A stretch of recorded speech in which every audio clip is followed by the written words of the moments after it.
Hello बच्चों, आपका स्वागत है अपने यूट्यूब चैनल एवीएस क्लासेस पे। और आज हम बात करने वाले हैं यहाँ पे कक्षा 11वीं का भूगोल का। तो कंप्लीट रूप से आप लोग को यहाँ पे मैं बताने वाला हूँ कि देखिए ये जो 11वीं का भूगोल है, इस पर आप लोग देखेंगे ये क्वेश्चन दिए हुए हैं पूरे। इन सभी क्वेश्चनों को आप लोग को मैं पहले अभी सॉल्व भी कराऊंगा, प्लस यहाँ पे पूरे क्वेश्चन आप लोग के आए हुए हैं। जितने भी प्रश्न हैं ये सभी प्रश्नों को यदि आप लोग सॉल्व कर लेंगे तो पेपर में बहुत अच्छा कर जाएंगे। तो पूरे के पूरे 100 नंबर मिलेंगे। सेट बी है, सेट ए भी मैं यदि लेके आता हूं तो वहां से आप लोग के पूरे कवर हो जाएंगे।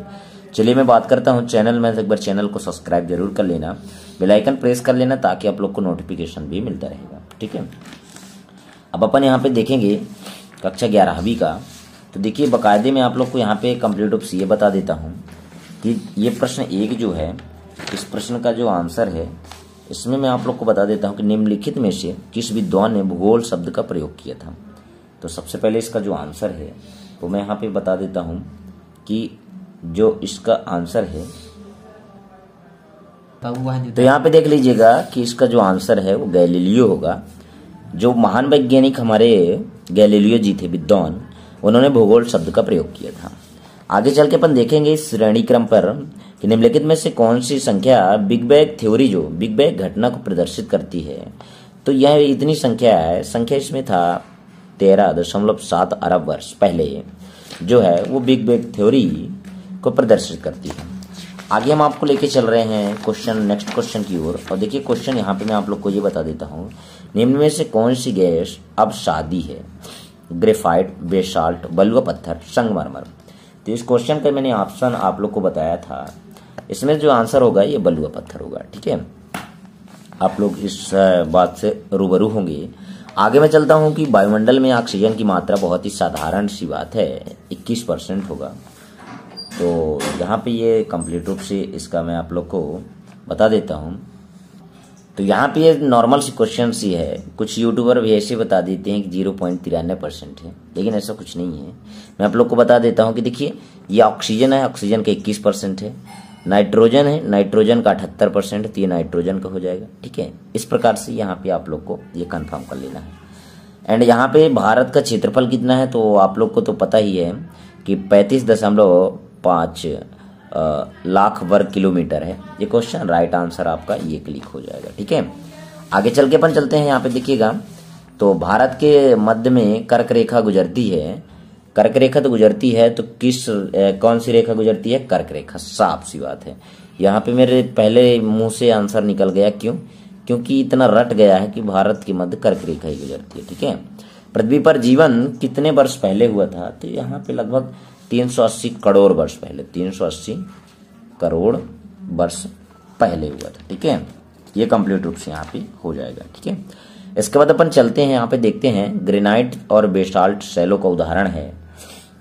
तो इसका जो आंसर है वो कंप्लीट रूप से मैं आप लोग को बता देता हूं कि ये सेल कौन से, तो आग्नेय सेल हैं। कौन से हैं? आग्नेय सेल, आग्नेय सेल। ठीक है, एक क्वेश्चन का आंसर। इसके बाद है उष्ण मरुस्थलों में एक महत्वपूर्ण अपरदन का कारक है।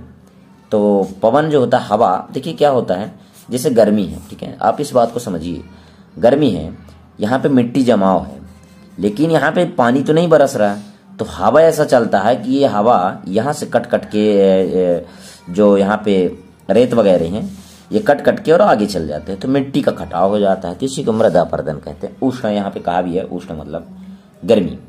यहाँ पे भूकंप मापी यंत्र कहलाता है। तो भूकंप मापी यंत्र तो आप लोग को पता है सिस्मोग्राफी कहलाता है। ठीक है, देखिए भूकंप नापने का तो रिक्टर स्केल हो जाएगा, लेकिन उसको यंत्र को कहते क्या है? तो देखिए सिस्मोग्राफी कहते हैं। जैव भूगोल में अध्ययन किया जाता है, तो किसका अध्ययन किया जाता है? जियोग्राफी का, जियोग्राफी का अध्ययन किया जाता है। इस बात को ध्यान रखेंगे, जैव भूगोल में अध्ययन किया जाता है।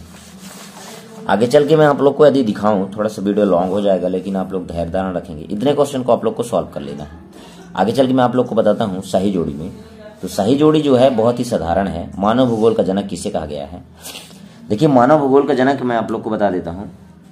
तो यहाँ पे जो आप लोग के आंसर है रेड जेले, तो ये मानव भूगोल का जनक कहलाते हैं रेड जेले। ठीक है, रेड जेले। इसके बाद आके मैं आप लोग को लेके चलता हूं सबसे लंबी जो युग है, नहीं जो सबसे लंबी यहाँ पे हाँ युग है, तो पूर्व कैम्ब्रियन युग सबसे लंबी कहलाती है। ठीक है, इसके बाद मैं लेके चलूँ आप लोग को केवला देव जो है घाना पक्षी विहार, तो ये जो है ये अभी जो चल रहा है भरतपुर में है। ठीक है ना, ये राजस्थान में। सैडल चोटी जो है ये भी बहुत ही नॉर्मल है, अंडमान निकोबार के जो सबसे उत्तरी में है, उत्तरी अंडमान, वहाँ पे है सैडल चोटी। कायंत्रित चट्टान की मैं बात करूँ तो संगमरमर है, संगमरमर कायंत्रित चट्टान। यहाँ पे मैं आप लोग को एक चीज़ दिखा देता हूँ, एक शब्द या एक वाक्य में उत्तर लिखना है। खनिज का मूल स्रोत क्या है? तो इस बात को यदि आप लोग ध्यान देंगे तो खनिज का जो मूल स्रोत है वो मैग्मा है। क्या है? मैग्मा।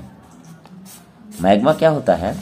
कई दिनों तक कोई भी पेड़ पौधे पत्तियां सड़ जाती हैं तो मैग्मा का रूप धारण कर लेती हैं और वही फिर बन जाता है आपका खनिज। ये पहला हो गया। दूसरा यहाँ पे देखिए, मरुस्थलीय क्षेत्रों में उथली जल की झीलों को क्या कहते हैं? तो उसको कहते हैं प्लाया। ठीक है, उसको प्लाया कहते हैं। क्वेश्चन नेक्स्ट लेके मैं आप लोग के स्क्रीन पर आया हूँ। तो यहाँ पे यदि आप लोग ध्यान देंगे पृथ्वी की त्रिज्या कितनी है, तो लगभग मैं आप लोग को बता देता हूँ। थर्ड नंबर का आंसर जो हो जाएगा 63, ठीक है 63-78 किलोमीटर इसकी लगभग त्रिज्या है। वायुमंडल में ऑक्सीजन की मात्रा कब पूर्ण रूप से हुई? तो लगभग जो इसका आंसर है 2000 करोड़ वर्ष।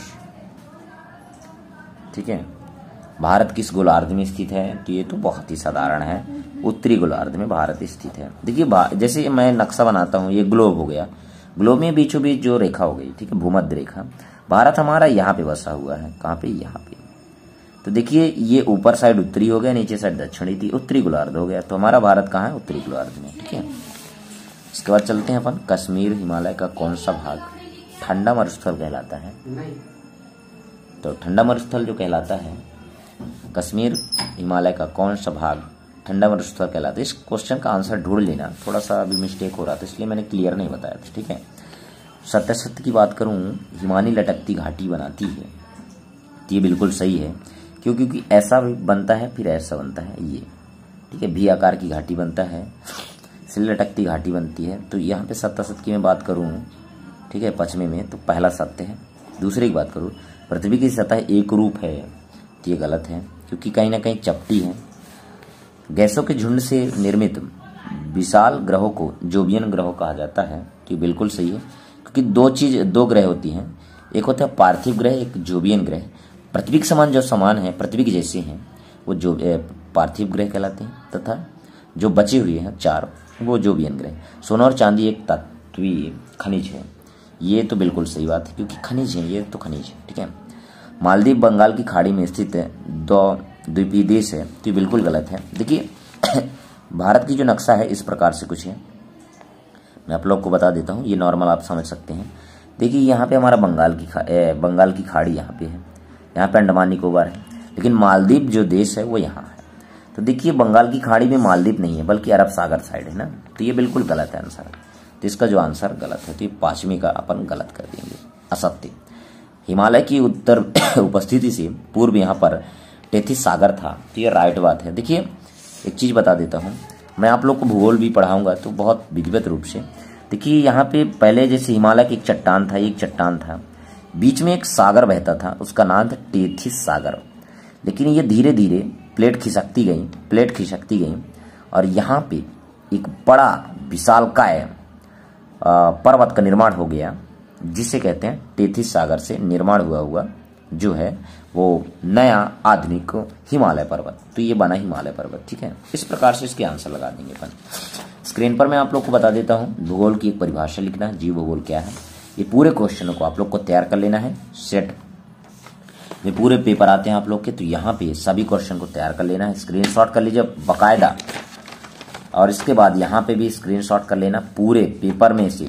मैं आप लोग को एक चीज़ बता देता हूँ सबसे पहले कि इसकी PDF यदि चाहिए आप लोग को, चैनल में डिस्क्रिप्शन में लिंक दिया हुआ है, डिस्क्रिप्शन में टेलीग्राम का, ठीक है, टेलीग्राम का लिंक दिया है, जाके आप लोग ज्वाइन कर लेना। ठीक है, ABS क्लासेस के नाम से है, वहाँ पे आप लोग को PDF मिल जाया करेगा बकायदा, एक दिन पहले पेपर भी मिल जाएगा। प्लस इंस्टाग्राम में कोई प्रॉब्लम हो तो मैसेज कर सकते हैं, ठीक है। दूसरी बात यहाँ पे मैं आप लोग को एक चीज़ और बता देता हूँ कि इतने प्रश्न आप लोग को तैयार कर लेना 100%। कोई बोले सर ये रियल है या फेक है, तो भैया मैं इसकी गारंटी इसलिए नहीं लेता क्योंकि ये पेपर है। यदि इतने प्रश्न आप लोग पढ़ लेंगे तो कहीं ना कहीं एक रात में मैं आप लोग को IAS तो नहीं बना सकता, सीधी सी बात है, ना तो टॉपर बना सकता हूं। क्यों? क्योंकि IAS बनने के लिए दिन रात एक करना पड़ेगा। 95% लाने के लिए आप लोग को रात दिन एक करना पड़ेगा। हाँ, मेरे इतने क्वेश्चन बताने से आप लोग पास हो जाएंगे, अच्छे नंबर आ जाएंगे, बस वो। बाकी यदि आप लोग को टॉपर बनने की बात है तो मैं नहीं बना पाऊंगा टॉपर। इंपॉर्टेंट क्वेश्चन देता हूं, ये पढ़ लेंगे तो पेपर में आ जाएगा, ठीक है। बाकी सेट B भी, सेट जो A है उसको आप लोग देखना ना भूलें। सेट A बहुत जल्द आ जाएगा, तो वो चीजें भी मैं आप लोग को बताने वाला हूँ, ठीक है। तो वीडियो कैसा लगा लाइक करके दोस्तों में शेयर जरूर कीजिएगा और दोस्तों के साथ साझा कीजिएगा तथा टेलीग्राम ज्वाइन जरूर कर लीजिएगा। और मैं फिर से बता रहा हूं कि चैनल को सब्सक्राइब कर लेना, बेल आइकन प्रेस कर लेना, क्योंकि नेक्स्ट वीडियो आप लोग की स्क्रीन पर आएगा, क्योंकि बेल आइकन प्रेस रहेगा तो स्क्रीन पर आ जाएगा। और यहाँ पे मैं पूरा A to Z फिर से बताने वाला हूँ नेक्स्ट वीडियो में। तो आप लोग का ये भूगोल है, भूगोल के बाद जो भी विषय आप लोग का होगा, राजनीतिक, समाजशास्त्र एंड जो भी आप लोग का सब्जेक्ट है वो मैं आप लोग को बता दूंगा, तो टेंशन नहीं लेना। अर्थशास्त्र वगैरह सब चीजें आप लोग को वीडियो मिल जाएगा, ठीक है। मिलते हैं नेक्स्ट वीडियो में। वीडियो कैसा लगा लाइक करके दोस्तों में शेयर जरूर कीजिएगा। हिंदी इंग्लिश भी आप लोग के लिए पर्याप्त मिलने वाला है।